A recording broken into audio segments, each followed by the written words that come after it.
ओडिशा में भीषण रेल हादसा, देखते हैं एक के बाद एक भिड़ी 3 ट्रेनें। उड़ीसा का भीषण आखिर कैसे हुआ खौफनाक रेल दुख हादसा है, पर देखते हैं क्या है तीनों ट्रेनों की टक्कर की कहानी। ओडिशा के बालासोर में हुए रेल हादसे ने पूरे देश को हिलाकर रख दिया है। इस दर्दनाक हादसे में 280 से ज्यादा लोगों की जान चली जाने की खबर भी सामने आई है। इस हादसे के बाद हर किसी के जहन में एक सवाल ये उठ रहा है कि आखिर तीनों ट्रेनें आपस में कैसे टकरा सकती हैं, और तीनों ट्रेनें आपस में टकराई तो कैसे टकराई। इन सवालों का जवाब हर कोई तलाश रहा है। कैसे टकराई एक के बाद एक 3 ट्रेनें? चलिए अब हम आपको बताते हैं ये दर्दनाक हादसा आखिर हुआ कैसे। जानकारी के मुताबिक सबसे पहले ये हादसा बालासोर स्टेशन के नजदीक बहानगा बाजार स्टेशन के पास हुआ। हादसे के समय आउटर लाइन पर एक मालगाड़ी खड़ी हुई थी।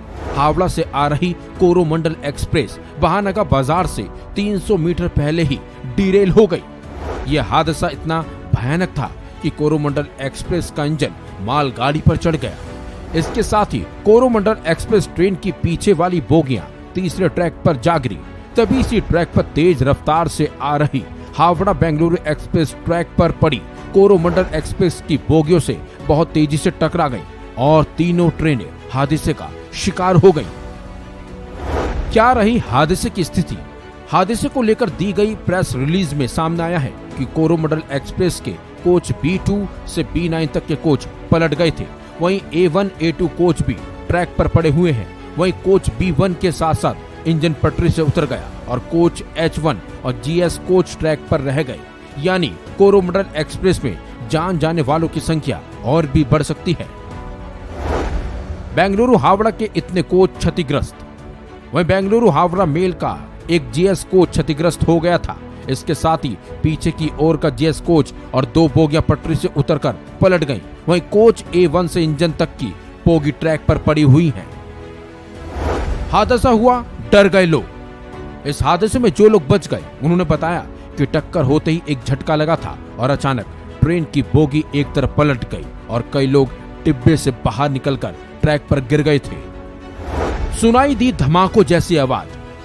वहीं स्थानीय लोगों की माने तो तेज आवाजें सुनाई दी थी। एक के बाद एक तेज धमाके जैसी आवाज सुनकर लोगों की भीड़ मौके पर लग गई थी। लोगों की माने तो ट्रैक पर बोगियां पड़ी हुई थी और मौके पर चीख पुकार सुनाई दे रही थी।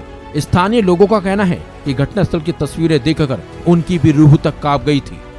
इस दर्दनाक हादसे के बाद खुद रेल मंत्री ने घटनास्थल का जायजा लिया और रेस्क्यू ऑपरेशन की जानकारी भी ली थी। बल्कि पीएम मोदी ने भी इस हादसे पर दुख जताया है। इस खबर में बस इतना ही। अपडेट्स के लिए बने रहिए वन इंडिया हिंदी के साथ।